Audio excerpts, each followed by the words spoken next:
Business की दुनिया में अक्सर ये शब्द सुनने को मिलते हैं। B2B, B2C, D2C। लगता है जैसे कोई सीक्रेट कोड हो, है ना? पर घबराने की कोई बात नहीं है। आज हम इसी कोड को तोड़ेंगे और इन सभी बिजनेस मॉडल्स को एकदम आसान भाषा में समझेंगे। तो कोई भी बिजनेस असल में काम कैसे करता है, ये सब कुछ इस एक सवाल पर टिका है कि वो अपना सामान या सर्विस आखिर बेच किसे रहा है। क्या वो सीधे हम जैसे ग्राहकों को बेच रहा है या किसी और कंपनी को? यही सवाल हमें अलग अलग बिजनेस मॉडल्स तक ले जाता है। चलिए एक एक करके इन्हें समझते हैं। चलिए, सबसे पहले बिजनेस के दो सबसे बड़े और सबसे कॉमन तरीकों की बात करते हैं, B2B और B2C। आप और हम लगभग हर दिन इन दोनों से रूबरू होते हैं, भले ही हमें इसका एहसास ना हो। आइए देखते हैं कैसे। तो B2C यानी बिजनेस टू कंज्यूमर, ये वो मॉडल है जिससे हम सबका रोज पाला पड़ता है। जब भी कोई दुकान या वेबसाइट से अपने इस्तेमाल के लिए कुछ खरीदता है तो वो इसी मॉडल का हिस्सा होता है। यहाँ प्रोडक्ट अपनी आखिरी मंजिल यानी ग्राहक तक पहुंच जाता है। इसका सबसे क्लासिक उदाहरण है, मान लीजिए आप पास की किसी दुकान पर गए और अपने लिए एक फेस वॉश खरीद लिया। बस वो कंपनी आपको यानी एंड कंज्यूमर को अपना प्रोडक्ट बेच रही है। ये एक सीधा साधा B2C ट्रांजैक्शन है। और आज के डिजिटल जमाने में तो पूछिए ही मत। Amazon, फ्लिपकार्ट, मंत्रा, ये सब B2C के ही तो सबसे बड़े खिलाड़ी हैं। बस कुछ क्लिक्स में कोई भी बिजनेस अपना सामान सीधा हमारे दरवाजे तक पहुंचा सकता है। अच्छा, अब आते हैं B2B पर, यानी बिजनेस टू बिजनेस। ये वो दुनिया है जो हमें ज्यादातर दिखती नहीं, पर्दे के पीछे चलती है। पर सच तो ये है कि B2C की पूरी दुनिया इसी के दम पर खड़ी है। यहाँ कंपनियां आपस में व्यापार करती हैं ताकि फाइनल प्रोडक्ट हम तक पहुंच सके। B2B में खेल बड़े लेवल पर होता है, मतलब ट्रांजैक्शन का साइज बहुत बड़ा होता है। जरा सोचिए, अगर मेरी जैकेट बनाने की फैक्ट्री है तो मैं एक एक जैकेट थोड़े ही बेचूंगा। नहीं, मैं तो एक ही बार में हजारों जैकेट किसी बड़े होलसेलर या रिटेलर को बेच दूंगा। ये क्लासिक B2B डील है। जैसे B2C के लिए Amazon है ना, वैसे ही B2B के लिए भी अपने ऑनलाइन बाजार हैं। इंडिया मार्ट या ट्रेड इंडिया जैसी वेबसाइट्स पर बनाने वाले, बेचने वाले और दूसरे कारोबारी आपस में जुड़ते हैं और बड़े पैमाने पर ट्रेड करते हैं। तो एकदम सिंपल भाषा में समझें, B2C में ग्राहक कौन? हम और आप जैसे लोग जो अपने लिए एक चीज खरीदते हैं। और B2B में ग्राहक कोई दूसरी कंपनी जो हजारों की तादाद में सामान खरीदती है, या तो उसे आगे बेचने के लिए या फिर अपने बिजनेस में इस्तेमाल करने के लिए। एक रिटेल है तो दूसरा होलसेल।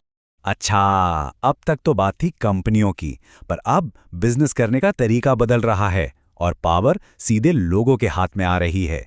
चलिए देखते हैं कि C2C और D2C ये कैसे कर रहे हैं। C2C यानी कंज्यूमर टू कंज्यूमर, जैसा नाम वैसा काम। यहाँ कोई बड़ी कंपनी बीच में नहीं आती। एक आम इंसान अपना पुराना या नया सामान सीधे दूसरे आम इंसान को बेचता है। यहाँ बिचौलियों के लिए कोई जगह नहीं है। इसका सबसे बेस्ट एग्जाम्पल है OLX। आपको अपना पुराना फर्नीचर बेचना है, फोटो खींचो, ऐप पर डालो और जिसे जरूरत होगी वो आपसे सीधा खरीद लेगा। बस यही तो है C2C।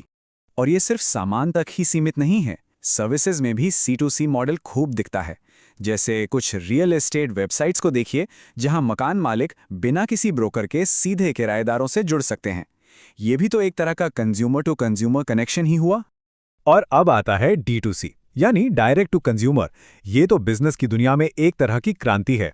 यहाँ ब्रांड कहता है, भाई मुझे किसी होलसेलर या रिटेलर की जरूरत नहीं है, मैं अपना माल सीधे अपने कस्टमर को बेचूंगा। इससे पूरी की पूरी सप्लाई चेन ही छोटी हो जाती है। इसे ऐसे समझिए, पहले एक बड़ा शू ब्रांड अपने जूते होलसेलर को बेचता, फिर वो रिटेलर को, और तब जाकर वो दुकान से आप तक पहुंचते थे। कितनी लंबी चेन थी। अब वही ब्रांड अपनी वेबसाइट से सीधा आपको जूते बेच रहा है, बीच के सब लोग गायब। यही है D2C का कमाल। नाइकी और एडिडास जैसे बड़े बड़े ब्रांड्स आज इसी रास्ते पर चल रहे हैं। अपनी वेबसाइट और अपने एक्सक्लूसिव स्टोर से वो सीधा कस्टमर से जुड़ते हैं। इससे उन्हें अपने ब्रांड पर बेहतर कंट्रोल तो मिलता ही है, साथ में मुनाफा भी ज्यादा होता है। चलिए अब दो और मजेदार मॉडल्स को समझते हैं। ये उतने कॉमन तो नहीं है, पर हमारी इकोनॉमी में इनका रोल बहुत खास है। बात करते हैं B2G और C2B की। B2G का मतलब है बिजनेस टू गवर्नमेंट। मतलब जब कोई प्राइवेट कंपनी अपना सामान या अपनी सर्विस सीधे सरकार को बेचती है। इसमें बड़े बड़े सरकारी प्रोजेक्ट्स आते हैं, जैसे सड़कें बनाना या डिफेंस के लिए सामान सप्लाई करना। मेट्रो प्रोजेक्ट इसका एक बहुत बढ़िया उदाहरण है।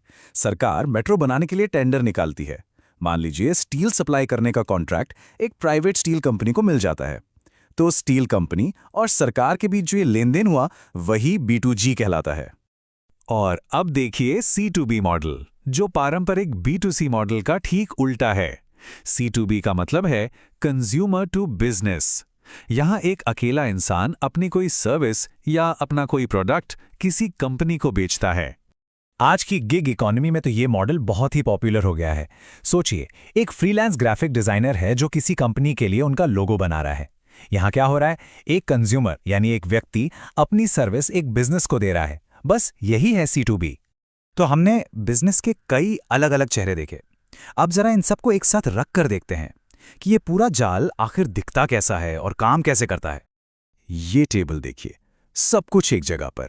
B2C मतलब बिजनेस से आम ग्राहक तक, B2B एक बिजनेस से दूसरे बिजनेस तक, C2C एक ग्राहक से दूसरे ग्राहक तक, D2C ब्रांड से सीधे ग्राहक तक, B2G बिजनेस से सरकार तक और C2B एक व्यक्ति से बिजनेस तक। उम्मीद है अब ये पूरी तस्वीर एकदम साफ हो गई होगी। तो अब सवाल ये उठता है कि आने वाला वक्त किस मॉडल का होगा।